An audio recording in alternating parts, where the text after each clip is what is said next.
Buenas noches, mis hermanos. Es una bendición y una responsabilidad traer sobre todo un tema un poco controvertido. Como dicen en mi país, yo creo que en casi todo Latinoamérica, en algunos temas me voy a meter en camisas de 11 varas, pero vamos a ver qué sacamos de todo esto, porque creo que hay mucha tela por donde cortar. Esperamos que podamos aprender todos. Vamos a orar. Te agradecemos, Señor, tu bendición, tu misericordia, estar aquí. Ayúdanos a traer tu palabra, Señor, que no sea la mía, sino la tuya, y que sea, Señor, para edificación y para exhortación y bendición de los creyentes y sobre todo para honra y gloria tuya. En el nombre de Jesucristo. Amén. Bueno, quiero leer en Gálatas capítulo 5, a partir del versículo 16. Les voy a pedir que se pongan en pie como reverencia a la palabra. Gálatas capítulo 5, a partir del versículo 16. Vamos a leer algunos versículos.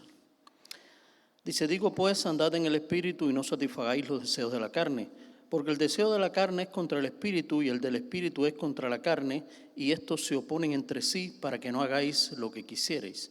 Pero si sois guiados por el Espíritu, no estáis bajo la ley. Y manifiestas son las obras de la carne, que son adulterio, fornicación, inmundicia, lascivia, idolatría, hechicerías, enemistades, pleitos, celos, iras, contiendas, disensiones, herejías, envidias, homicidios, borracheras, orgías y cosas semejantes a estas, acerca de las cuales os amonesto, como ya os lo he dicho antes, que los que practican tales cosas no heredarán el reino de Dios. Mas el fruto del Espíritu es amor, gozo, paz, paciencia, benignidad, bondad, fe, mansedumbre, templanza. Contra tales cosas no hay ley. Pero los que son de Cristo han crucificado la carne con sus pasiones y deseos. Si vivimos por el Espíritu, andemos también por el Espíritu. No nos hagamos vanagloriosos, irritándonos unos a otros, envidiándonos unos a otros. El Señor bendiga su palabra. Pueden sentarse. Bueno, si ustedes se fijan, nosotros, yo diría que lamentablemente, a veces nos pasa como aquel hermano mío en la fe. Éramos parte de un coro de la iglesia, pero ninguno tenía un talento especial para la música y nada así. Y él tenía algo muy, vamos a decir, personal. Él decía: mientras empieces bien y termines con la nota que es, no importa lo del medio. No creo que sea algo muy musical que digamos, pero supuestamente a él le funcionaba, ¿no? Entonces, a veces a nosotros en este pasaje que estábamos viendo, dice: manifiestas son las obras de la carne, adulterio, fornicación, ya por ahí le vamos ya. Y si se fijan, después de que menciona todo eso, habla también de las herejías. Y de eso vamos a tratar hoy. Y quiero decirles, bueno, no recuerdo ahora si era Da Vinci o un escultor que dice que tomaba, hasta tanto no entregaba la pieza, le estaba haciendo arreglos. Créanme que yo estuve trabajando y todavía no terminé hasta hoy ya para imprimir, para irme, para venir para acá. Porque es un tema con muchas aristas y mucha tela, como decíamos, por donde cortar. Pero en este mundo se hace muy difícil distinguir lo verdadero de lo falso. Usted le pueden hacer un cuento con un billete que parece real. Y usted dice, y eso que usted dice, no, la marca de agua, que si el número de serie. De hecho, me enteré preparando este estudio que hay una aplicación que se llama Cash Assist o algo así, en el cual usted pone, en una aplicación, no, usted pone el número del billete, algo así, y le dice si es verdadero o falso. Increíble. Usted va y hay marcas de agua y en los supermercados sobre todo tienen como un lápiz especial que detecta si el dinero es verdadero o falso, y así todo lo engañan. Déjeme contarle algo que yo creo que a excepción de Carlos, nadie más de la iglesia sabe. Hace un par de domingos, creo, algo así, Carlitos me fue a buscar. Estaba yo sentado todavía, creo que el pastor no había empezado a predicar o ya estaba predicando, el pastor Arel. Y me dice, están buscando, alguien allá afuera está buscando un pastor. Bueno, el que estaba a mano era yo, ahí salí. A fajarme en mi triste y pobre inglés con una señora que me enseñó no sé cuántos documentos de necesidades que tenía, lloró, vaya, quiero decirles que casi me convencí. Yo no tenía efectivo, le iba a dar y le dije, deme su número de teléfono para mandarle algo, aunque sea por cel, no sé hasta qué punto podemos resolver su necesidad. Quiero decirles que cuando miré el número de teléfono no estaba registrado en cel. Eso a la corta, nunca más le he visto, o sea, supuestamente iba a venir al otro domingo, nunca vino. ¿Por qué? Lo que estaba buscando con todo ese llanto, vaya, Hollywood se ha perdido un talento increíble, porque créame que aquella mujer a cualquiera la convencía. Lamentablemente vivimos en un mundo de mucha falsedad, ¿no? Pero la herejía es cosa seria, no es cualquier detalle, ¿no? En estos días estaba conversando con el hermano Eduardo y estábamos reconociendo que los dos éramos herejes, entre comillas. Voy a aclararlo antes que me apedreen. Sí. ¿Por qué? Porque ahora viene una celebración realmente muy importante, el Día de Acción de Gracias, y en el Día de Acción de Gracias hay cosas tradicionales que uno come. Y lo primero que uno prepara y que pone a mano, ¿qué cosa es? El pavo. Pues el hermano Eduardo y yo compartimos la misma herejía. No nos gusta comer pavo en Acción de Gracias. Preferimos la carne de puerco. Qué herejía, ¿verdad? Pero nada, por distintas características. Ahora usted dice, bueno, en cuestiones alimenticias eso no importa. Pero cuando vamos exactamente a la cuestión bíblica, ya es diferente. Mire, las herejías se dividen o se definen como enseñanzas o creencias que se desvían de la verdad revelada por Dios y son consideradas como errores graves. Fíjense la palabra, errores graves. No estamos pensando en cualquier errorcito, porque hay cuestiones en las cuales usted puede decir, bueno, hay cosas que no importa tanto. Volviendo al tema de la comida, si usted pregunta a distintas personas, voy a poner mi caso, bueno, ¿qué le gusta a usted comer? Bueno, pues yo diría, bueno, pues lógicamente quizás la comida tradicional cubana, arroz moro, carne de puerco o carne de res, si se puede, ¿no? En Cuba no se podía, ahora ni la de puerco tampoco, pero allí platanito frito, yuca con mojo, ¿para qué hacer la boca agua? Todo eso es muy rico. Ahora, yo le presento eso y le pregunto a un gran por ciento de ustedes que son mexicanos y me dicen, si no hay taco y picante, no hay comida. Y es así. ¿Quién está equivocado? A mí me encantaría decirle que los equivocados son los mexicanos, pero no. Es un punto de vista diferente. Pero fíjense, la herejía no es un detallito insignificante. No es decir, bueno, da lo mismo, cualquier cosa. No, la herejía es algo serio, decíamos, ¿no? Y es cualquier creencia que está en desacuerdo con costumbres o creencias establecidas. Hay herejías desde el comienzo de la iglesia primitiva. Por ejemplo, los gálatas permitieron que los judaizantes los alejaran de la gracia y volvieran al legalismo. O sea, era por gracia, tenían allí, lógicamente, la gracia de Dios, pero se habían introducido judaizantes que estaban haciéndoles creer que lo más importante era que se circuncidaran y después venía todo lo demás y cumplieran la ley de Moisés. Eso estamos hablando de principios de la iglesia. En Colosas se estaba socavando la deidad de Cristo. Pablo exhorta a los tesalonicenses que no se dejen mover del modo de pensar, porque iban a venir doctrinas extrañas, ¿no? Y pudiéramos pensar también que se ha ido perdiendo hasta cierto punto la autoridad divina, vamos a decirlo de esta manera. ¿Por qué? Desde la Edad Media la autoridad eran los teólogos, luego el énfasis fue en la ciencia, ya no era más la teología, sino la investigación, el Dios. Llegó la posmodernidad y eliminaron el raciocinio extremo y ahora, lamentablemente para muchas personas, todo es relativo. No importa, tú crees esto y yo creo lo otro y estamos bien, estamos chao, como dirían en mi país, estamos bien, no hay ningún tipo de problema, porque tú por tu lado y yo por el mío. Y lamentablemente ese refrán de que todos los caminos conducen a Roma no es válido para la parte espiritual. No todos los caminos conducen a Dios. Y lamentablemente hay mucho terreno en esto de la herejía. Ahora, Muchas personas, digamos, fueron acusadas quizás falsamente de herejes, y estoy pensando en uno en la parte científica, cuando Galileo Galilei era acusado de hereje porque dijo que la Tierra giraba alrededor del Sol. Y ahora usted se pone a ver y dice, bueno, la iglesia sostenía una doctrina que ahora no viene al caso, pero tenía también que ver con la autoridad papal y toda una serie de detalles. Y si vamos al pasaje de Josué 10, 12 al 14, pudiéramos pensar, ¿y esto qué fue? A Josué le dijo, allí clamó y le dijo a Dios, sol detente en Gabalón y tu luna en el valle de Jalón. Y allí, dice la Biblia, y el sol se detuvo y la luna también.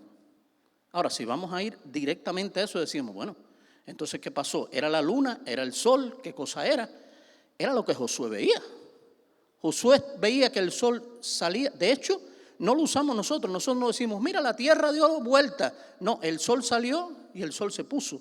Era la manera en que estaba viendo. Y así hay algunos detalles en los cuales, vamos a decir, lamentablemente se usó, incluso pensando en la Inquisición que después se desarrollaría, se hicieron crímenes, vamos a decir, o cosas increíbles, ¿no? Martín Lutero, de hecho, fue también puesto como hereje y rechazaba la venta de las indulgencias, que era casi que un permiso para pecar. No era simplemente que venía la persona y pedía perdón y se arrepentía.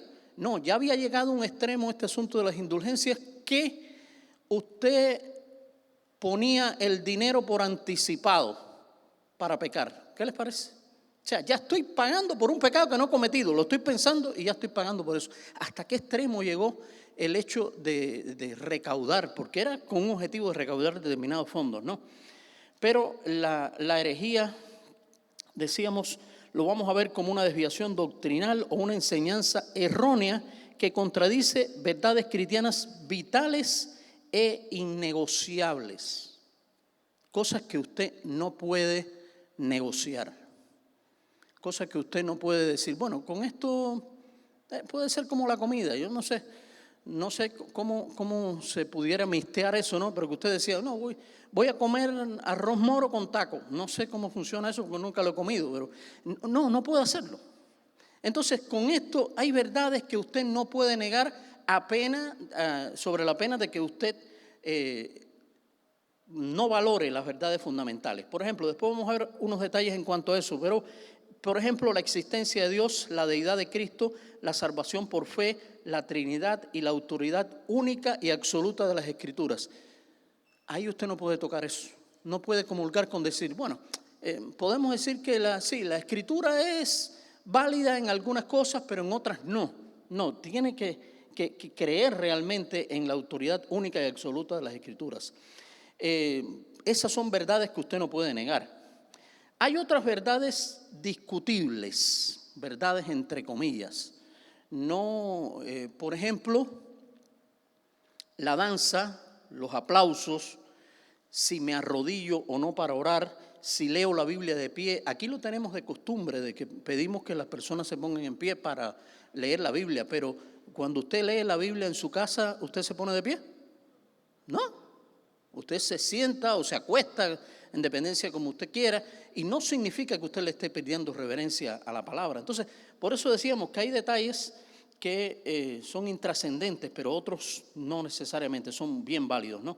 Ahora, desde Génesis, el enemigo siempre ha tratado de que el ser humano ignore o renuncie a las verdades bíblicas y viva de acuerdo a como quieran. O sea, es como Satanás quiere, pero le hace creer al ser humano que es como él quiere. No le dijo a la misma Eva, no, Dios no dijo eso. Lo que él quiere es que ustedes no sean como él. Y Eva entonces cayó, ¿no? Y dice 2 de Pedro 2:1, fíjense, ya se están anunciando este asunto. Vimos en Gálatas el asunto de las herejías, y aquí vemos, se levantarán falsos profetas entre el pueblo, así como habrá también falsos maestros entre ustedes, los cuales encubiertamente introducirán herejías destructoras, negando incluso al Señor que los compró, trayendo sobre sí destrucción repentina. Fíjense hasta qué punto ya se está anunciando, el propio apóstol Pedro anunciando que no todos los que se iban a levantar iban a ser personas con la doctrina correcta, sino que se iban a levantar personas que iban a introducir en la iglesia cosas que no estaban bien. Ahora, pasajes como este nos dicen que debemos tener una actitud bien cuidadosa con lo que enseñamos o con la manera en que expresamos nuestra fe. Y viendo algunas de estas cosas, vamos a ver a vuelo de pájaro, cómo hay detalles que se van introduciendo y que parecen muy normales al principio, pero que no hacen bien, ¿no? Por ejemplo, hay algo que se llama sincretismo religioso. Yo pensé que eso era solamente algo, la palabra la he oído mucho en relación con los negros esclavos que fueron llevados a Cuba y que tuvieron que adaptar su fe a la tradición católica. Por ejemplo, sus amos no les permitían adorar a las deidades africanas. ¿Qué hicieron? Pues tomaron entonces determinados santos, entre comillas, de la Iglesia Católica, y bajo esos santos ellos adoraban a sus dioses. Entonces, cuando ellos tenían, ahora yo no recuerdo el nombre de los dioses de ellos, pero por ejemplo, de San Lázaro era fulano de tal, y la Virgen de la Caridad del Cobre era el otro. O sea, bajo el telón de ese santo estaban adorando a sus deidades. Eso es sincretismo religioso. Lamentablemente en nuestros días también la gente va escudándose detrás de una cosa para llegar a otra. Una cosa que me preocupa, porque aparentemente suena muy bonito, pero es un mal lamentable, es el ecumenismo. El ecumenismo es que vamos a decir, que su forma, su manera de presentarse suena lindo. Todos podemos unirnos y servir al mismo Dios. La idea es linda. Y se escudan incluso en un pasaje en que allí cuando el Señor está hablando en la llamada oración sacerdotal de Juan 17 y dice que todos sean uno como tú y yo, Señor, somos uno. Suena bonito, pero no es así. ¿Qué pretende el ecumenismo? Bueno, el ecumenismo en la práctica es renunciar a doctrinas que los demás aceptan por un espíritu de tolerancia. Entonces, bajo ese concepto, para no ofender a determinadas personas, yo tengo que venerar al Papa, creer que la salvación es por obras o determinadas cuestiones que no tienen nada que ver con las doctrinas básicas de la fe. Ahora bien, yo creo que puede haber cooperación entre iglesias diferentes, vamos a decir, iglesias cristianas. De hecho, existe en muchos países, pero le voy a poner el ejemplo que conozco de Cuba. Mi esposa trabajó por muchos años en un ministerio llamado Alianza Pro Evangelización del Niño. Y como su nombre lo dice, era precisamente una alianza de distintas iglesias su objetivo era evangelizar a los niños. Y ahí no solo estaban los bautistas, sino que había metodistas, había personas de otras denominaciones, ahora que recuerde así, metodistas, creo que algún episcopal, no recuerdo si... varias denominaciones, primaban realmente los bautistas, pero varias denominaciones. Ahora, había un esquema básico de fe que no quebrantaba las doctrinas de ninguno, ¿no? O sea, había una declaración de fe que hablaba de lo que creíamos y sobre esa base nos unimos para el objetivo de evangelizar al niño. Eso es diferente. Usted puede unirse, es como una vez alguien me dijo si yo iba, en Cuba existía algo que se llamaba consejo de iglesias. El consejo de iglesias era una organización reconocida por el gobierno para de alguna manera ayudar yo no diría que a la extensión del evangelio, pero vamos a decir tener a los cristianos controlados, vamos a decirlo de alguna manera. Los bautistas no pertenecíamos a esa organización, pero ellos ayudaban, a través de ellos eran que entraban las Biblias, el material bíblico, tratados, toda una serie de cosas. Y sin renunciar a mi fe, cuando yo necesitaba tratados o necesitaba cualquier otra cosa, yo iba ahí. Nadie me dijo, deja de hacer esto o deja de hacer aquello.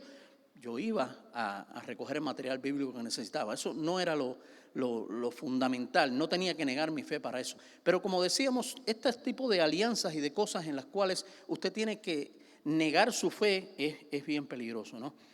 Ahora, estamos viendo este extremo del ecumenismo, que es tratar de que todo el mundo sea uno. Debemos evitar el extremo del aislacionismo. Es precisamente aquello de que solamente usted es, vamos a decir, tiene la verdad. Decía un anciano pastor hace muchos años una experiencia que tuvo, una conversación que tuvo con una miembro de la iglesia que le decía, fulana, ¿y usted cree que los, vamos a decir, X denominación, déjame no mencionar, una denominación cristiana, sean salvos? Y se le quedó así mirando y le dijo, bueno, yo no sé si van a ser salvos o no, pero yo no quiero estar en su pellejo. O sea, no creía realmente que fueran a ser salvos de ninguna manera.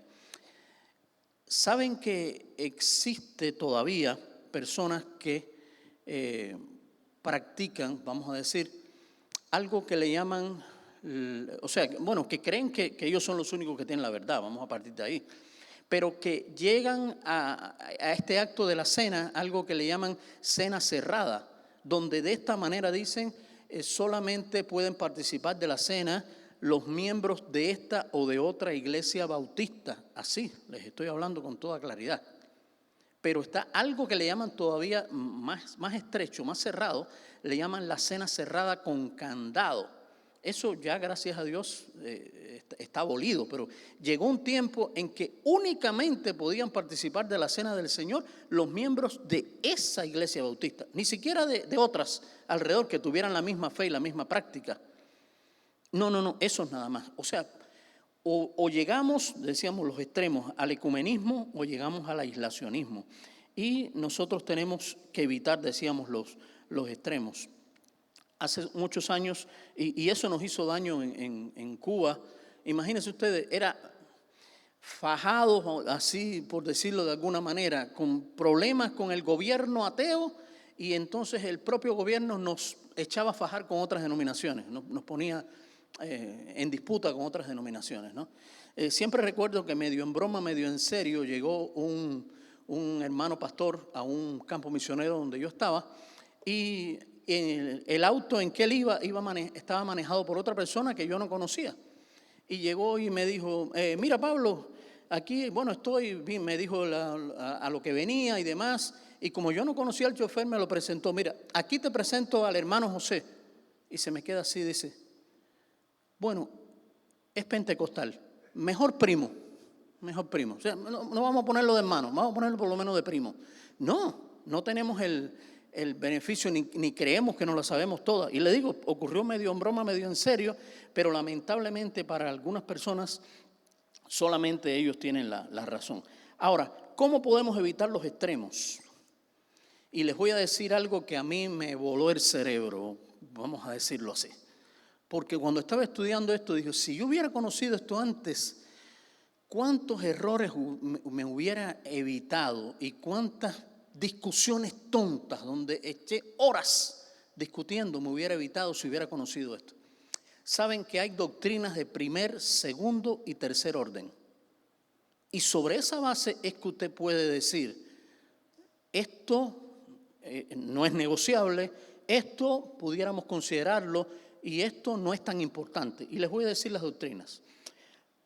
Las doctrinas de primer orden son esenciales para el evangelio mismo. Su negación implica la negación del cristianismo, algunos de los casos que le puse anteriormente, la deidad y humanidad completas de Cristo, la Trinidad, la justificación solo por la fe y la autoridad de las Escrituras. Usted no puede tocar eso. Eso no está sujeto a discusión. Usted puede hablar de cualquier otra cosa, puede no estar de acuerdo, pero de estas doctrinas fundamentales, llámese usted como se llame, de la denominación que sea, y a veces, como diría aquel niño que le preguntó al otro acerca, no sabía la palabra, y le preguntó, ¿y tú de qué abominación eres? Y así mismo, a veces son más abominaciones que denominaciones. No importa, tú tienes que tener una base y esa base tiene que estar fundada, decíamos, en la humanidad de Cristo, la Trinidad, la justificación. Ahora, doctrinas de segundo orden. Estas son buenas, pueden causar divisiones entre los cristianos, pero no son fundamentales para la salvación. Aquí hay cosas que pueden ser cuestionables, puedes creerla o no. Por ejemplo, la iglesia y su gobierno. Los bautistas tenemos un gobierno congregacional, o sea, cada iglesia es independiente. Hay otras denominaciones que tienen obispos, que tienen personas, que tienen un grupo de personas que están, vamos a decir, al tanto, que están al frente, que son los que determinan en los asuntos de la iglesia. Entonces, eso pudiera ser un detalle. El bautismo y sus métodos. No sé si usted sabe que nosotros efectuamos el bautismo en el nombre del Padre, del Hijo y del Espíritu Santo, cosa que está muy bien, tiene que ver con la Trinidad, pero sumergimos a la persona una sola vez. Pues ciertas iglesias ortodoxas practican el bautismo de triple inmersión, en el nombre del Padre y del Hijo y del Espíritu Santo.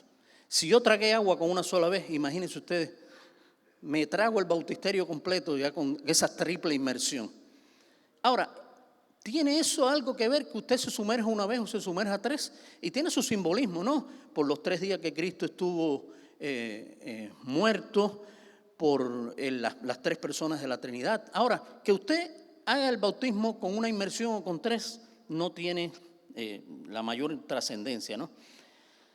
Ahora, la cena del Señor. Sabe que hay iglesias que la practican todos los domingos. Y hace muchos años, me imagino ahora cómo estaría la cosa, si habrán tenido que cambiar.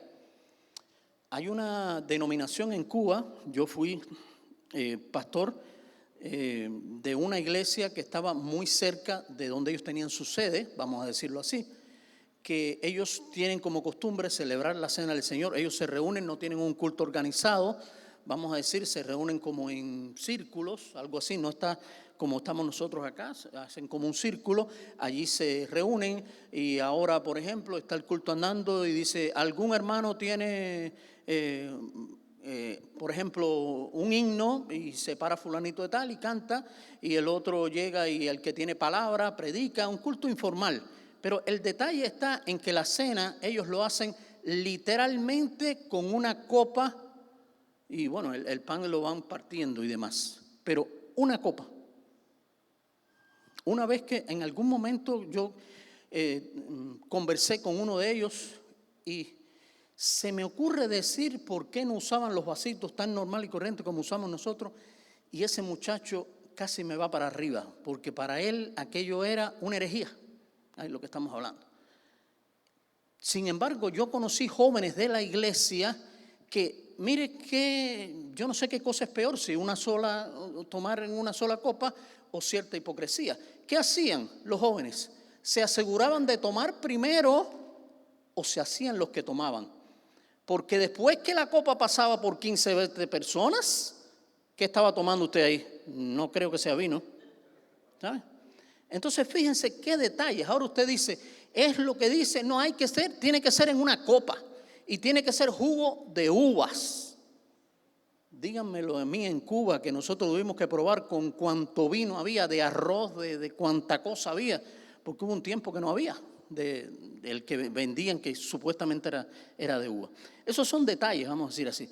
Y las doctrinas de tercer orden son importantes para la teología, pero no justifican la separación de los creyentes. Por ejemplo, el milenio, la segunda venida de Cristo, la tribulación, si la iglesia pasará o no por ella, algunos pasajes difíciles, o sea, son detalles que usted puede o no, y de hecho dentro de las propias denominaciones hay personas que pueden pensar de una o de otra manera. Pero mire, las herejías tienen graves consecuencias espirituales. El pasaje que leímos, que eran manifiestas las obras de la carne, idolatría, hechicerías, enemistades, pleitos, iras, contiendas, disensiones y herejías. O sea, dice que los que practican tales cosas no heredarán el reino de Dios. Usted puede estar equivocado en un momento determinado sobre algo, eso no lo hace un hereje. Usted puede no tener un criterio claro acerca de lo que puede significar algo. No sé en los países de ustedes cómo quizás se le llame a eso, pero en Cuba existían en algunos pueblos, sobre todo pueblos de campo, las comparsas. Eran, déjame ver si les puedo hacer la traducción del término. Un barrio, vamos a decir así, un barrio de determinado pueblo preparaba una carroza, la adornaba, le ponía, lo ponía lo más bonita que fuera, ya fuera de un barco, de un no sé qué, o sea, todo eso era escondido del otro barrio, o sea, y después cuando llegaba el día de la fiesta, bueno, pues salían esos, desfilaban esas carrozas y qué sé yo, y resulta que eso aparentemente muy sencillo, muy normal, pero no se veía bien que un cristiano saliera detrás de una conga de esa. Entonces, pues llegó un hermano que fue bautizado y él tenía la costumbre sin más ni más de ir, y una vez, bueno, pues se bautizó y salió. No hacía nada, vamos a decir, extraño, no estaba tomando ni nada, pero el pastor le llamó y le dijo, mira, eso es algo que no debes hacerlo como testimonio, lamentablemente, a lo que el pueblo, como el pueblo se comporta. Tú no estás tomando, pero estás en un grupo de personas que está tomando, que está haciendo cosas incorrectas. Y no estaba mal en sí mismo, pero él decidió que no debía hacerlo. Entonces, hay cosas para nosotros que puede que no estén, o sea, que sea un punto de vista, pero qué bueno sería que lo evitáramos.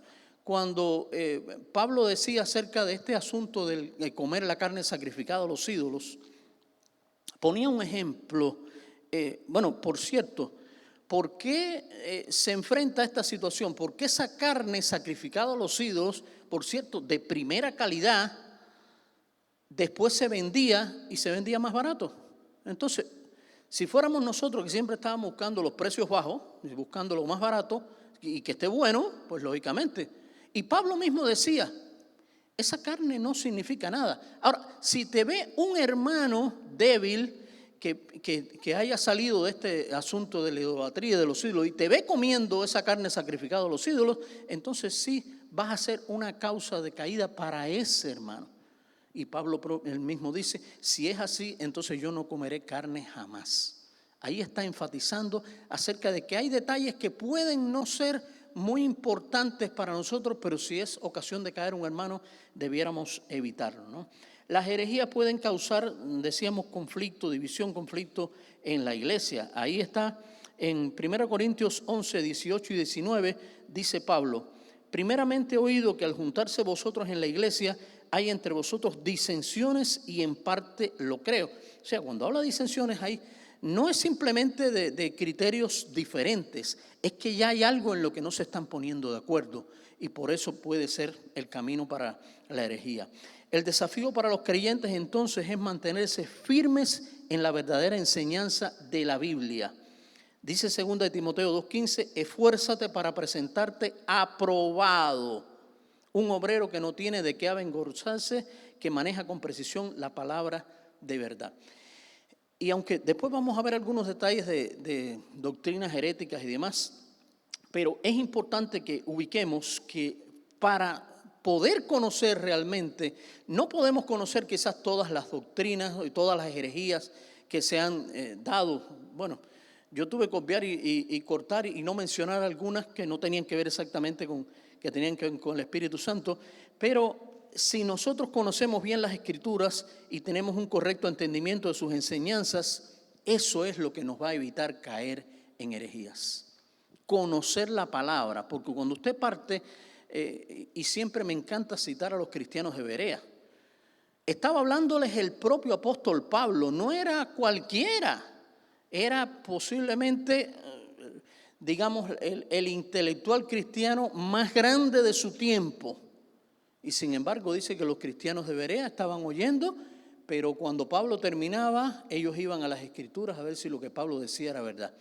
Oiga a todo el mundo, yo no digo que no los oiga, óigalo, pero valore lo que digan y llévelo contra las Escrituras, no contra ningún librito, no porque que ahí es el peligro de algunas denominaciones, que bueno, sí tienen la Biblia, pero tienen el libro de fulano de tal, y ese casi que tiene tanto valor como la Biblia. No, debemos ir exactamente a las Escrituras, no a ninguna otra cosa.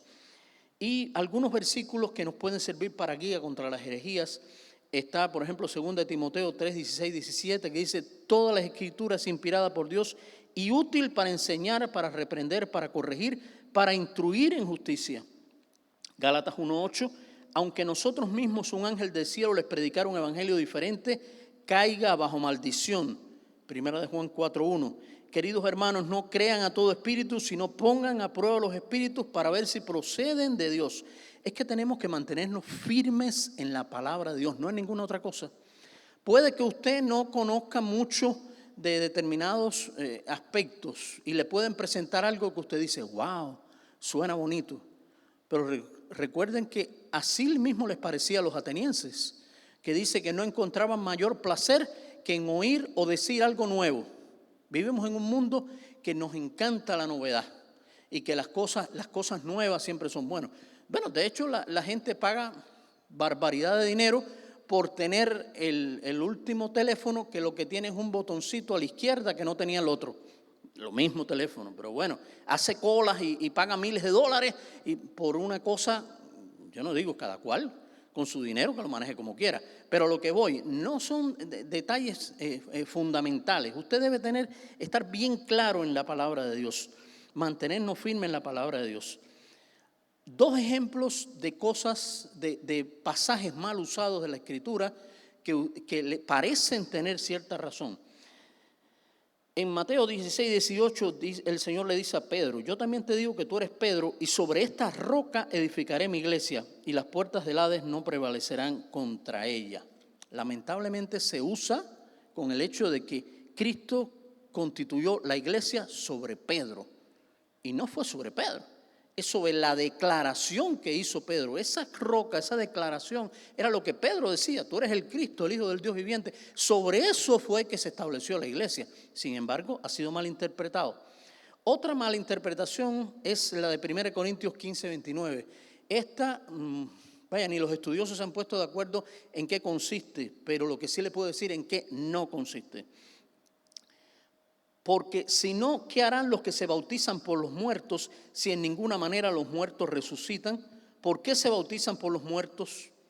Algunos grupos religiosos han formulado la herejía del bautismo a favor de los muertos que no conocieron el evangelio. Oigan eso, qué reverendo disparate. O sea, ahora tengo un tío, un primo, un no sé quién, alguien que no conoció el evangelio, y yo me bautizo en el nombre de él como para darle acceso al cielo. No hay ningún pasaje bíblico, nada de las Escrituras que me diga que eso es correcto. Entonces, por eso es importante. Ahora, un detalle antes de entrar en algunos aspectos de las aberraciones teológicas y los falsos maestros, está en que en estos tiempos estamos viviendo personas que no se confiesan cristianos ni de otra denominación, sino que usted le pregunte y le dice: no, yo soy espiritual. Lo mío es la espiritualidad. O sea, una cosa tan abstracta y tan casi etérea, casi, ¿cómo que se llama cuando usted así se eleva, así, casi levita, ¿no? Casi va levitando ya de tanta espiritualidad. Es otra manera de negar simplemente el único camino, la única verdad y la única vida, que es Jesucristo. No, usted tiene realmente que llegar a Cristo, no a ninguna otra cosa. Mire, nosotros pudiéramos parecer repetitivos y a veces decíamos, nos pasa como las clases de historia en Cuba, ¿no? Cuando usted tenía que decir que en el capitalismo todo era hambre, miseria y explotación. Entonces usted ponía esas tres cosas y ya estaba aprobado en cualquier examen de historia que usted fuera. Y a veces nos parece que nosotros de insistir tanto en Jesucristo, algunos nos llaman que somos recalcitrantes, pero es que no hay otra cosa. Como si usted dijera: voy a ir a tal lugar y tengo que coger necesariamente este camino. Déjenme confesarles algo, por si en algún momento tengo que visitarles a alguno de ustedes. A mí no me gustan los expressways. Evito manejar por los expressways. Si hay un camino, aunque me demore 10 minutos más, yo me voy por ese camino. Claro, estamos hablando cuando tengo que ir a Miami, tengo que comerme el expressway, no me queda de otra. Pero es muy diferente que usted el GPS le diga, usted haga una derecha en 200 millas. No te preocupes por eso. Pero cuando un expressway te va llevando por un lado y te dice en 0,5, usted está en el extremo derecho y le dice en 0,5 millas, coja una izquierda, ahí ya ahí me bloqueé. Ya olvídese de eso. Ya yo me voy en la otra salida. ¿Me entienden? Ahora, qué importante es que usted esté bien claro y bien seguro de lo que Dios le está enseñando. No es un problema de que usted simplemente necesita ser espiritual. Usted necesita ser creyente, ser cristiano, seguidor de Cristo, discípulo. No únicamente algo que le parezca. Dáselo al Señor. Miren, en estos tiempos se está incluso despersonalizando el Espíritu Santo. Algunos lo ven como una fuente de energía. Necesito como que, no utilizan quizás la palabra recargarme del Espíritu Santo, pero es el poder y esto, es como si fuera un enchufe cuando usted se le descarga el teléfono y usted lo pone a cargar. Eso no es el Espíritu Santo. Y lamentablemente muchas herejías siguen desarrollándose en el día de hoy. Yo les voy a mostrar algunas de esas herejías desde el primer siglo hasta ahora. Algunas persisten, ¿no? Miren, están los llamados docetas, que fueron influenciados por la filosofía gnóstica y negaron que Cristo tuviera un cuerpo literal. Partían del criterio de que todo lo material era malo. Y como eso hay varias escuelas filosóficas e incluso herejías que tratan sobre eso. Lo material es malo y lo espiritual es bueno. Y entonces por eso es que negaban que Cristo tuviera un cuerpo material, que parecía ser humano. Los ebionitas decían que Cristo era un simple hombre escogido por Dios. No era exactamente hijo de Dios y no era exactamente Dios. Además recalcaban de que la verdadera salvación se encontraba en la ley de Moisés. Los arrianos, posiblemente una de las primeras herejías dada por Arrio, así se llamaba el que la protagonizó, vamos a decir. Ellos creían en la preexistencia de Jesús, pero aún así creían que el Hijo de Dios era una simple criatura. O sea, no era Dios como tal, era una simple criatura, algo creado por Dios. Bueno, los testigos de Jehová son fieles seguidores de ellos. Están los apolinaristas. Estos se equivocaron pensando que Jesucristo no tenía un espíritu humano. Era como que el espíritu divino era el que guiaba a Cristo. Pero si Cristo no hubiera sido humano, no hubiera podido salvarnos, porque tenía que ser 100% humano y 100% divino. Los modalistas predicaron que Dios se manifiesta de tres formas diferentes. Esto es como Padre, Hijo y Espíritu Santo. Pero oigan esto. Estos son de estas cosas que parecen cosas de loco, pero así creían. El Padre es el Hijo y el Hijo es el Espíritu y no hay ninguna distinción dentro de la deidad. O sea, supuestamente son como los unitarios que creen en que hay un solo Dios, pero para ellos cada persona desarrolló un papel en la historia, o sea, y eran solamente uno. Ahora, si Jesús es el Padre, ¿a quién oraba mientras estaba en la tierra? ¿El Padre se envió a sí mismo? ¿Qué hacemos con el bautismo de Jesús cuando vemos que el Hijo estaba siendo bautizado, el Espíritu desciende sobre él y la voz del Padre hablando? Fíjense que hay doctrinas, algunas que aparentemente no tienen ni pie ni cabeza, pero aún así siempre encuentra gente que las sigue. Los nestorianos dividieron tan estrictamente las naturalezas divina y humana de Jesús que pensaban que había dos personas diferentes. Y realmente la ortodoxia cristológica asentó la verdad de que Jesús es una sola persona con dos naturalezas, naturaleza humana y naturaleza divina, pero una sola persona. En ninguna parte tenemos la menor indicación de que la naturaleza humana y la divina se comunicaban o luchaban entre sí. Hay varios grupos, déjenme citarles a algunos que le llaman los pelagianos, fíjense. Son conocidos por negar la doctrina del pecado original, a saber que los descendientes de Adán nacen en pecado. Creían que el ser humano, y esto es muy parecido a lo que algunos creen ahora sin llamarse de esta manera, el ser humano podía cumplir la voluntad de Dios según sus propias fuerzas y proclamaron que era posible que los cristianos alcanzasen un nivel perfecto de santidad en este lado de la eternidad. Oigan esto, les repito, era posible que los cristianos alcanzasen un nivel perfecto de santidad en este lado de la eternidad. Y ahora viene otro de esos pasajes mal usados y mal enseñados. Según ellos, ahí dice, sed vosotros perfectos como vuestro Padre Celestial es perfecto. Pero cuando ahí se está refiriendo a perfección, no estamos hablando acerca de cosas exactamente, o sea, que no peques de ninguna manera, que seas divino, vamos a decirlo de alguna forma. Está hablando de madurez, está hablando de un nivel de integridad, por eso se está refiriendo a ser perfectos como vuestro Padre es perfecto. De hecho, eso mismo se aplicaba, recuerdan el caso de Job. Cuando se empieza el libro de Job, dice que Job era un varón perfecto y recto. ¿Era que no se equivocaba Job? Sí, se equivocaba, pecaba, pero era un nivel de madurez, vamos a decir así, en el cual él estaba. Hay otros, específicamente hay uno llamado los socinianos, que racionalizaban la fe bíblica y rechazaban la Trinidad, la divinidad de Cristo y el castigo eterno de los impíos. O sea, no existía la Trinidad, para ellos no, Cristo no era divino. Miren esto, esta herejía, que algunos yo diría que son también fervientes seguidores sin llamarse de esta manera. Herejes del espíritu libre. Se creía que una vez que las personas alcanzaban un estado de perfección espiritual, las leyes ya no les aplicaban. O sea, ya ellos llegaban a un nivel en la que eran prácticamente intocables. Por eso le llamaban herejes del espíritu libre. Y ahora que se habla tanto de la libertad, yo diría que más que la libertad, el libertinaje, lamentablemente para estas personas ya eran intocables, alcanzaban un nivel espiritual donde nadie los podía tocar.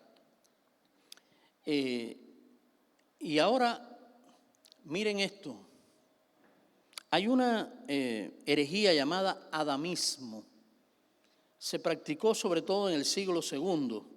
Sus integrantes, tanto hombres como mujeres, se mostraban completamente desnudos en público. ¿Qué les parece?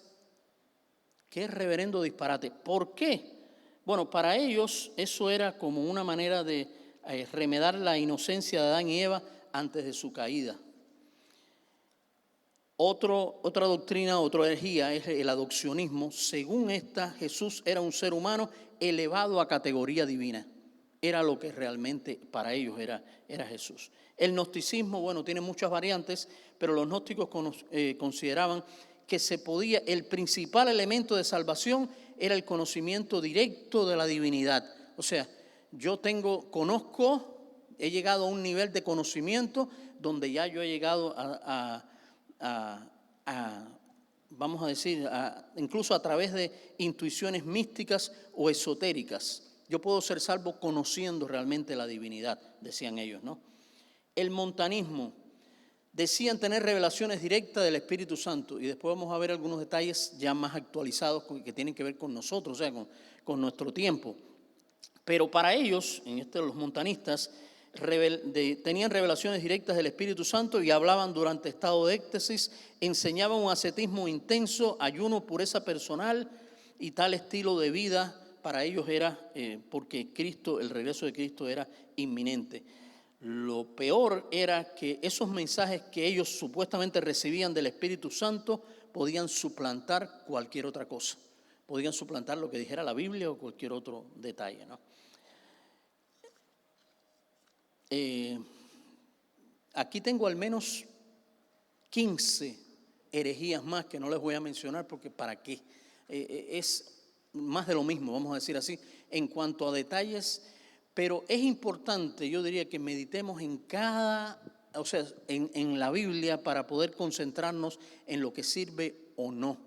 De hecho, hay el ofismo, se la voy a citar por arriba, que para ellos la serpiente, miren que esta tampoco me la sabía, ellos como que veneraban a la serpiente en la cual, o sea, Satanás usó para tentar a Adán y Eva. O sea, para ellos, o sea, hay algunas de estas cosas que usted dice, bueno, pero no tienen realmente sentido, pero aún así tenían seguidores y tenían personas que lo retomaban, ¿no?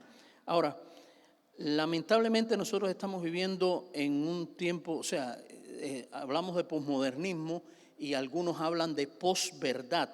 Eso significa que toda la verdad también es relativa.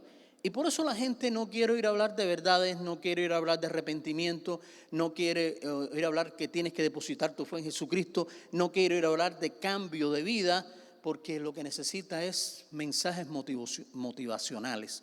Lo que necesito es alguien que me endulce el oído, que me diga lo que quiero oír. Ahora, les voy a leer un pasaje que es como si lo hubieran escrito para hoy, y lo escribió Isaías, Isaías capítulo 30. Ve ahora y escribe esta visión en una tabla delante de ellos y regístrala en un libro. Porque este pueblo es rebelde, hijos mentirosos que no quisieron oír la voz de Jehová, que dicen a los videntes, no veáis, y a los profetas, no nos profeticéis. Decidnos cosas halagüeñas, profetizad mentiras, dejad el camino apartados de la senda, quitad de nuestra presencia al Santo de Israel. ¿No se les parece a nuestros tiempos? Eso está en Isaías 30, leí algunos versículos del 8 al 14. ¿Hasta qué punto hemos llegado nosotros también a que se está viendo la verdad desde un punto de vista muy, muy relativo? Pero la verdad es la realidad desde la percepción de Dios, no desde mi propia percepción, no desde lo que yo creo, no de lo que a mí me parece, porque por eso es que para algunas personas dicen, bueno, tú crees esto y yo creo lo otro, es tu punto de vista contra el mío. No, no es luchar contra eso. La verdad es la realidad, decíamos, de la percepción de Dios. Poncio Pilato preguntó, ¿qué es la verdad? La tenía delante, pero se fue. No dejó ni siquiera que el Señor le contestara, ¿qué es la verdad? Y se fue y dijo, no he encontrado ningún problema en este hombre. Ahora, vamos a ver algunas herejías un poquito más contemporáneas. Mencionamos todos aquellos, algunos bajo otro nombre quizás se escudan y estamos, pero algunas de las herejías más contemporáneas estamos viendo el llamado evangelio de la prosperidad. Es una creencia que sostiene que la bendición financiera y la salud son la voluntad de Dios para los creyentes. Según esta teología, usted no tiene por qué estar enfermo, porque Dios quiere que usted esté sano. Entonces, y si usted no está sano, no es culpa de Dios, es culpa suya. Entonces, lo que depositan es una carga extra sobre la persona que no puedes, Dios no quiere que esté sano. Y yo a veces pienso, hay pasajes, o sea, le arrancan algunas páginas a la Biblia a esas personas que piensan de esa manera. Porque el propio, lo que se cree que haya sido el aguijón de Pablo, parece ser que era una enfermedad de la vista. Pablo, que había sanado a tanta gente y no se podía sanar a sí mismo, porque Dios no lo quiso. Entonces, ¿de qué manera se pervierte cada una de estas cosas pensando que sí, que yo puedo tener prosperidad financiera, que no tengo que estar enfermo? La expiación de Cristo incluye no solo la salvación del pecado, sino la liberación de la enfermedad y la pobreza. Todas estas porque todos tenemos que ser ricos. Y si es millonario, mucho mejor. Pero no funciona así. Está también el hipercalvinismo, esa elección para perdición o para salvación. Algunos piensan que Dios simplemente jugó una especie de Tim Marín de dos pingües. Dijo, Tim Marín de dos pingües, cucaramaca, la títere fue, ¿cuántas patas tiene el gato? 1, 2, 3 y 4. Salvo, no. Y no creo que Dios actuara de esa manera. Hay una parte humana también detrás de todo eso. Ahora mira que la teología liberal, para los liberales la palabra de Dios no es infalible. Y de hecho tienen explicaciones lógicas, entre comillas, para cada milagro. Por ejemplo, las aguas del Mar Rojo no se abrieron. Ellos realmente entraron por una especie de vado ahí del lugar donde había poca agua, pero dice la Biblia que pasaron en seco. La alimentación de los 5,000, que se supone que no hayan sido 5,000, o sea, eran 5,000 varones, había mujeres, niños, quizás unos 15,000 personas. No fue tal multiplicación de los panes y los peces, sino que cada uno de las personas que estaban ahí, que habían traído su comida, compartieron con otros. Pero dice la Biblia que el Señor cogió, bendijo aquellos alimentos, los repartió, comieron y se hartaron, dice la Escritura. No es que comieron 4 migajitas, Porque si usted tenía un pan y tenía 5 gente alrededor, ¿qué iba a comer? En el caso de los que habían traído, los que trajeron, que no todos traían. O sea, esto es la teología liberal, lamentablemente, que no habla, o sea, trata de buscar explicaciones a los milagros. Ahora, hay una teología, no sé cómo pronunciar, Kir, ¿cómo es? Que dice, Dios respeta todas las relaciones amorosas, aunque sea hombre con hombre y mujer con mujer. ¿Qué le parece? Hasta esa teología existe.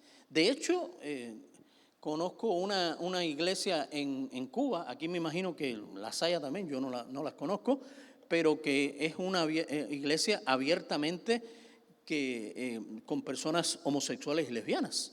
O sea, y para ellos Dios los ama, así como son. Y es difícil llegar, o sea, pensar, porque suena muy bonito, pero lo que es pecado, no tiene otro nombre.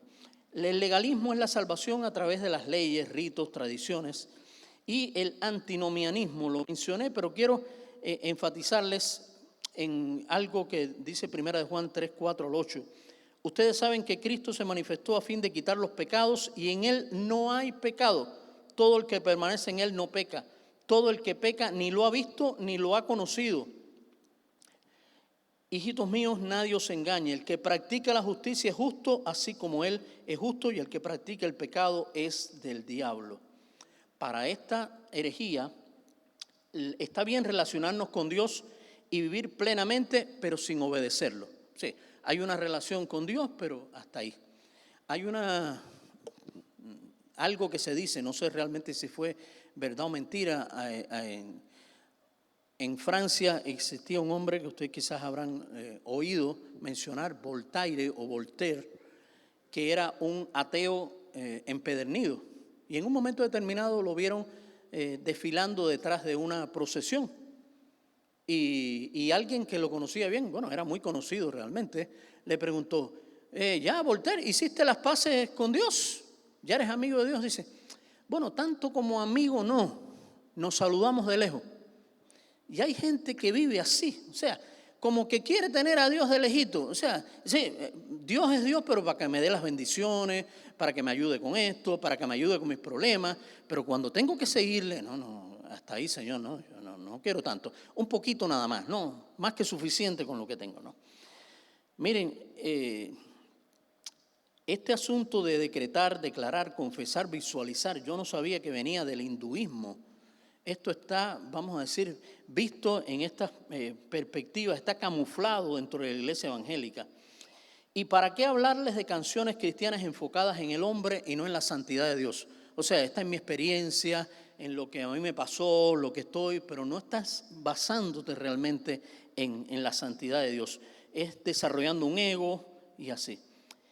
Y encontré un par de canciones que para mí, o sea, yo no diría exactamente que son herejías, pero vaya, no creo que sea saludable ponerlo. Por ejemplo, si yo les canto algo así como Jesucristo, esta tal cosa, es lo otro, ¿en qué piensan ustedes?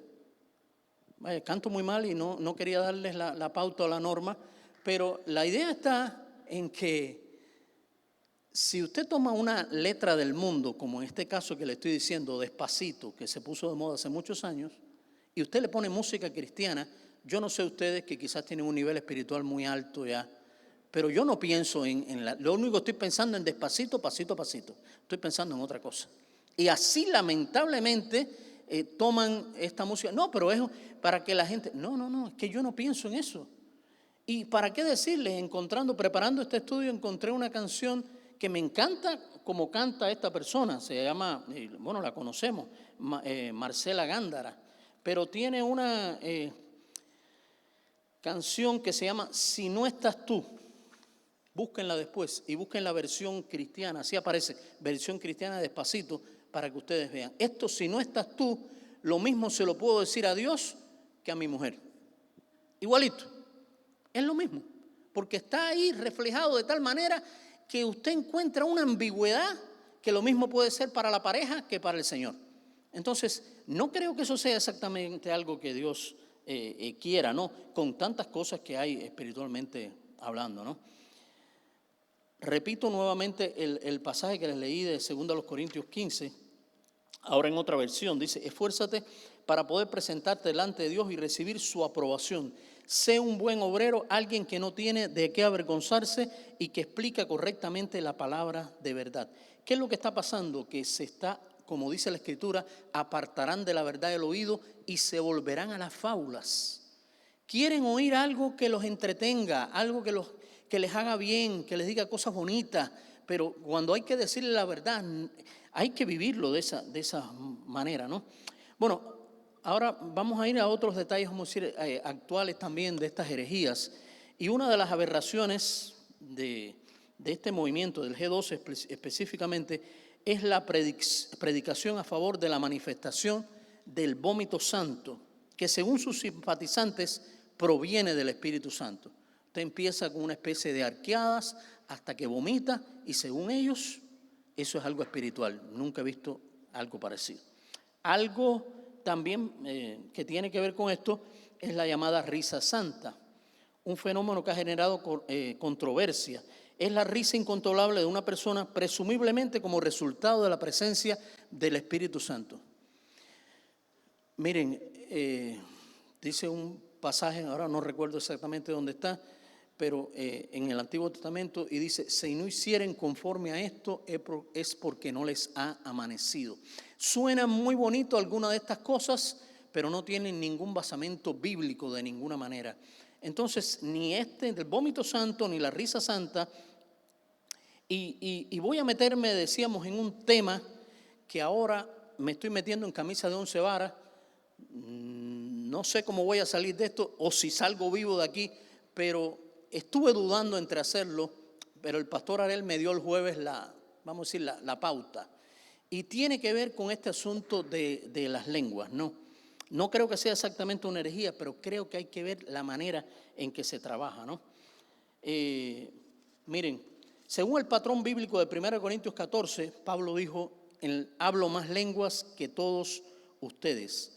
Hay varias perspectivas del asunto de las lenguas. Algunos creen que ese don fue solo para la iglesia primitiva y que las lenguas a que se refiere son idiomas, tal como los conocemos nosotros. Otros creen que está vigente en el día de hoy. Pero miren, el mismo Pablo, voy a la Escritura, está aclarando que ese don no es necesariamente para la edificación de la comunidad.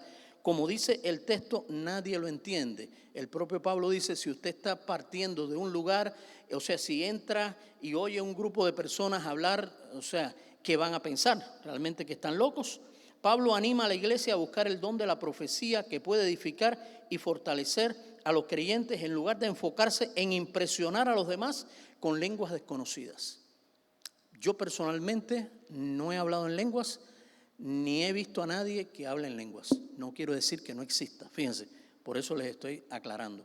Lo que sí creo que hay manifestaciones, o sea, vistas desde una perspectiva que la persona o está buscando, vamos a decir, no es para la edificación de la comunidad. El individuo se conecta con Dios en un nivel íntimo, aunque no comprenda las palabras que está pronunciando. Ahí creo que es saludable y que es válido el don de lenguas. Cuando usted está hablando directamente con Dios y quizás lo está diciendo en un lenguaje que ni usted mismo entiende, dice que su espíritu es edificado, pero los que están alrededor suyo. Por eso es tan importante seguir los patrones bíblicos, la pauta bíblica, cuando dice que si hay alguien que habla, tiene que haber alguien que interprete.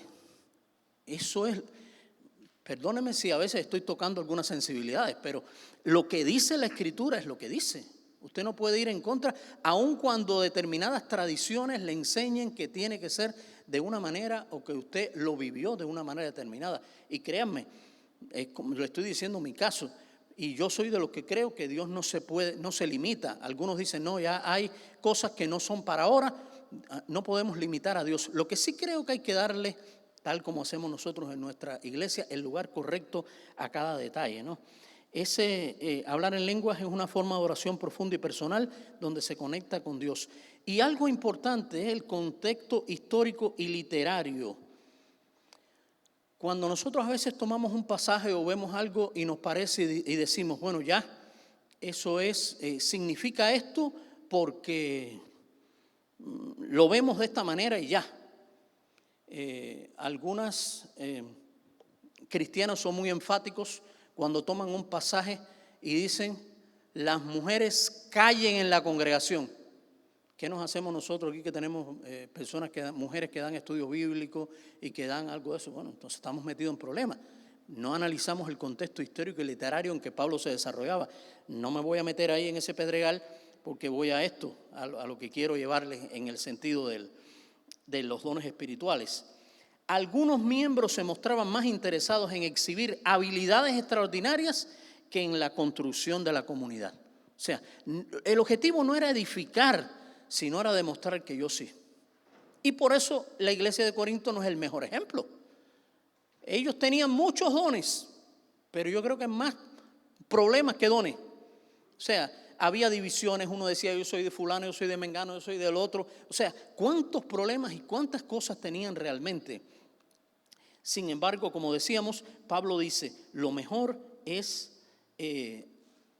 profetizar. Y no estamos hablando de que la profecía sea simplemente decir, aquí puse un detalle, no, ojo, no, la profecía no es nada que ver con veo una boda, veo prosperidad, veo un carro, veo una casa nueva, no, nada de eso, no estamos, esa no es, porque realmente eso no era la profecía visto en ese contexto.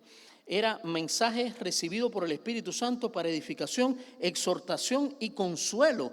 Eso era cuando Pablo habla de que lo mejor es que profeticemos. Algunas supuestas profecías se toman con el mismo valor que la Biblia misma y reclaman ser un mensaje de Dios mismo.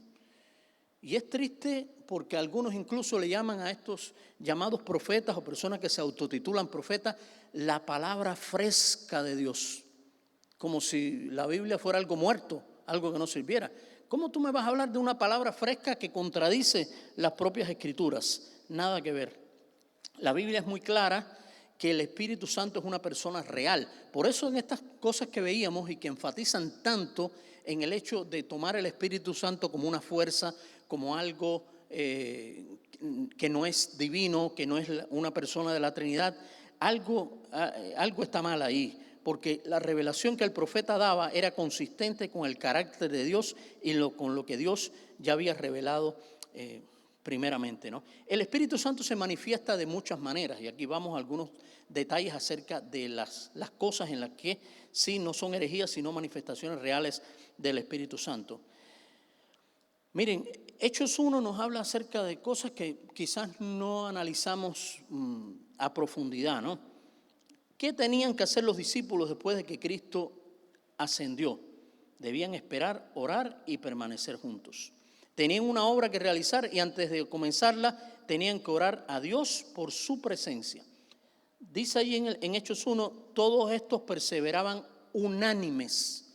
¿Qué significa unánimes? De un mismo ánimo, de un mismo sentir. No significa que pensemos igual, ni vivamos igual, porque a veces pensamos que la iglesia tiene que ser como un ejército y el ejército, o sea, en el ejército los soldados tienen uniformes y entonces están uniformados, pero no significa que estén unánimes, que tengan un mismo ánimo. Un mismo ánimo significa sintiendo la misma cosa, como dice también Pablo en otro pasaje. Esto es unidad. Pero ahora, si vamos aquí, dice que perseveraban unánimes los discípulos. Pero ¿cómo era posible si esa gente vivía fajado cuando Cristo estaba con ellos? Pedro tenía el historial de haber negado al Señor. Hay un Simón que le llamaban el celote, que era como una especie de sicario, de asesino. Había publicanos, había de todo. ¿Y qué es lo que había cambiado entonces? Bueno, el Cristo resucitado. Ahora ellos seguían siendo las mismas personas humanamente hablando, pero ya tenían el aval de que esperaban el Espíritu Santo y estaban, el Jesús resucitado en sus corazones era mayor que cualquier diferencia. Ahora, perseveraban unánimes, pero dice en oración y ruego. La idea del ruego es un sentido de desesperación y seriedad en la oración. Ahora, volviendo a este asunto de los profetas, no es algo nuevo ahora. Martín Lutero se enfrentó a los entusiastas que afirmaban recibir revelaciones privadas directas sin la mediación de la Escritura. Estamos hablando de 500 años atrás. Ya había personas que pasaban por encima de las Escrituras y supuestamente recibían determinadas profecías. Siempre me acuerdo en mis tiempos de seminarista, porque hasta yo me encontré con una profetisa en un campo misionero que serví de seminarista. Bueno, Cuba ha tenido muchas etapas, pero una de ellas, a Fidel se le ocurrió hacer túneles populares. Los túneles populares era la idea de que si nos invadían los Estados Unidos, que llevamos 60 y pico de años, no nos han invadido ni nos van a invadir nunca, pero entonces construir todos esos túneles, gastaron una cantidad de cemento, cabilla, material que se podían haber hecho casas construyendo túneles para que cuando vinieran los americanos nos metíamos en los túneles y todo el mundo se salvaba. Pero lógicamente con eso empezaron a excavar y a hacer huecos y demás. Y estaba yo de seminarista en una iglesia cuando se me presenta una hermana y me dice: pastor, te quiero dar un testimonio o algo que tengo que decir a la iglesia. Y ya como ya ese perro me había mordido varias veces, yo tenía la costumbre de que si tienes algo que decir, dímelo a mí primero. Y qué bien hice en esa oportunidad y en tantas otras, ¿no? Porque resulta que la supuesta profecía que tenía esta hermana era que como se estaban abriendo tantos huecos y tantos túneles en Cuba, Cuba se iba a hundir. Mire qué disparate. Déjeme, hermana, deje eso para en otro momento, ¿no? No diga. Entonces, estas profecías, estas cosas locas que se toman sin contexto y sin nada que ver con la Escritura, es todo un peligro, ¿no? Y el verdadero propósito del Espíritu Santo es aplicar la salvación de Cristo y unirnos a Él. Su obra es inseparable del arrepentimiento. Lamentablemente se vive algunas personas presentan un evangelio emocional, pero la obra o la prueba del Espíritu no es el espectáculo, sino la obediencia a la palabra de Dios y el fruto del arrepentimiento. Eso es lo que tenemos que tener claro. La obra del Espíritu Santo no es el espectáculo, sino la obediencia a la palabra de Dios y el fruto de arrepentimiento.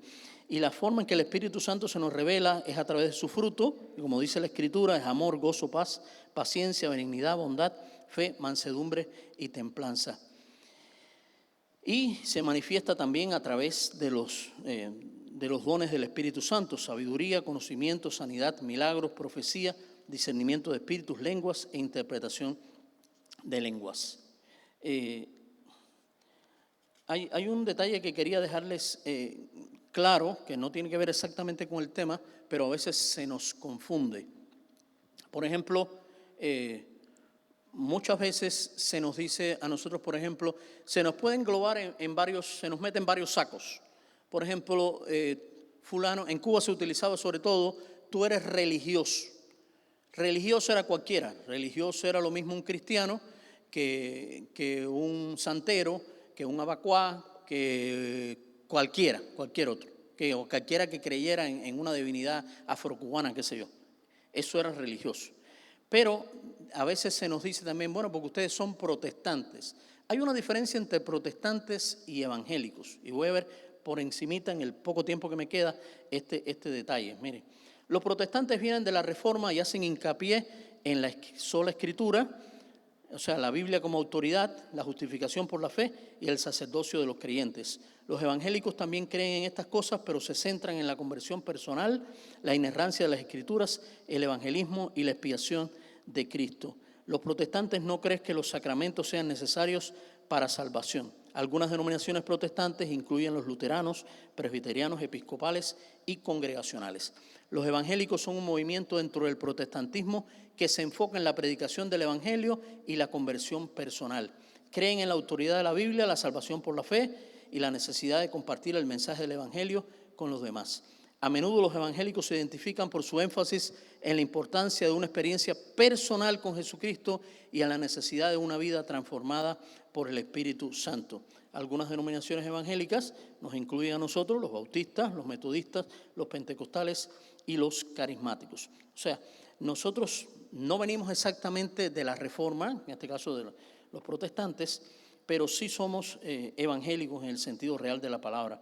Y créame que aunque los protestantes creen en la autoridad de la Biblia, la salvación por la fe, la gracia de Dios, que nosotros también lo creemos, hacemos un énfasis también en la salvación por la fe y la necesidad de compartir el mensaje, y que tiene que haber también una vida transformada por el Espíritu Santo. Es importante que nosotros lo veamos de esa manera.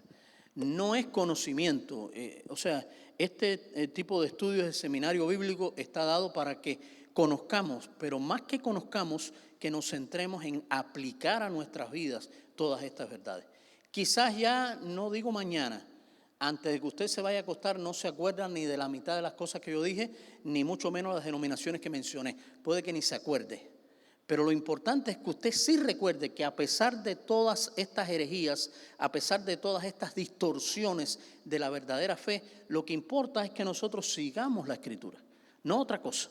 Cuando usted sigue la Escritura, sigue el manual, sigue realmente como lo es y le pide al Señor que le ayude, porque nosotros creemos también en el sacerdocio universal de los creyentes. Usted no tiene, somos 4 pastores, pero no somos 4 papas. No somos alguien que usted tiene que venir a confesar pecados, no. Usted puede venir delante de Dios usted mismo como un sacerdocio universal de los creyentes, como un sacerdote delante del Señor. Y qué importante es que nosotros miremos y digamos, Señor, independientemente de todas estas cosas, que algunas suenan bonitas, otras suenan reverendos disparates, pero Señor, ayúdame para yo vivir realmente lo que tú quieres y de la manera que tú quieras. Que el Señor les bendiga.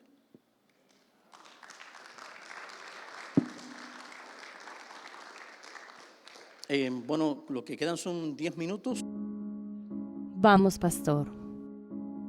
Caminas lentamente hasta el púlpito, te arreglas el